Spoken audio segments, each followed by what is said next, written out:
Now, two cities have found a way to fight DAPL by pulling investments out of a bank that just happens to be helping to fund the pipeline project. Now, NPR is reporting that Seattle City Council has voted to not renew its contract with Wells Fargo. Wells Fargo, obviously a giant bank that we've talked about before. Wells Fargo, of course, has its role of lending money to Energy Transfer Partners, the people who are building the Dakota Access Pipeline. Now, as a result of this move, the city says that it will not be renewing its contract with the bank that expires next year. NPR reports that the unanimous vote will pull more than $3 billion in city funds from the banking giant. The council says Seattle says the bidding process for its next banking partner will, quote, incentivize social responsibility. I love it.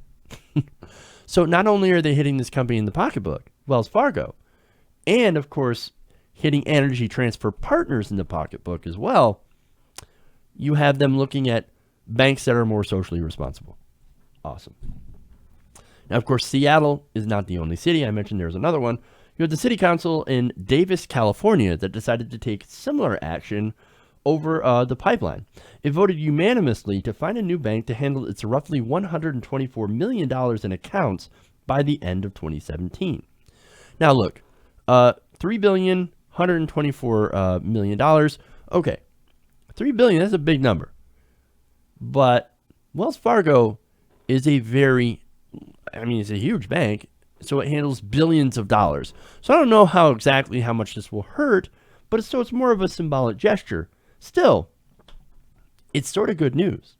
Now, on the same day the two cities moved to cut ties with Wells Fargo, the Army Corps of Engineers unfortunately granted an easement allowing the Dakota Access Pipeline to cross under the Missouri River north of Standing Rock. Protesters, obviously not happy. They're still out there. They're still fighting. In fact, they never left. They never stopped protecting the water. And hopefully they will not be able to stop protecting the water. Hopefully they're still going to be there. And hopefully we can still stop this pipeline. Maybe from a mix of divestments like this or protest and popular action. We don't know. I hope. Now, it's not just about Wells Fargo's investment into DAPL that made these two cities break ties with them. There's also some other stuff. Maybe the fact that it's kind of a shitty bank that rips people off. I mean, look, they were recently fined, and I did this story when it came out. They were fined millions of dollars for being found making low-level employees create fake accounts in customers' name in order to boost their business. They had such a toxic competitive atmosphere at that bank where you were incentivized through their profit structure, their bonus structure, to go and defraud customers. Well, they got found out, and they got fined massively. Now, Seattle's plan to stop its dealings with Wells Fargo again comes months after the city canceled an $100 million bond deal between its electric utility and the bank. Now, that took place last fall, of course, when the treasurers of California, Illinois, and other entities said that they would freeze their dealings with Wells Fargo, in some cases for at least a year. Now, Wells Fargo gets worse. Not only they invested in DAPL, and not only did they get caught defrauding their customers, they also are invested heavily in the private prison industry. Look, if you haven't already, divest.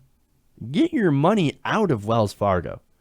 Look, if you care about the environment or prison reform, or if you just don't want to, if you just want to bank someplace that won't create a fake account in your name, divest. Kick them where it hurts. Right up in the wallet. And maybe then, if enough people pull out and enough cities pull out, they might stop funding DAPL. And who knows? If you cause enough economic hurt to Energy Transfer Partners, to the banks that support this company, they might actually not be able to go through and go forward with finishing the rest of the Dakota Access Pipeline. I hope. It's got to be a mixture of divestments, economic hurt, and protest. We still might actually be able to shut down DAPL. So I think that this is a good story. I think this is good news. And I think this is the kind of civic action that we can all take.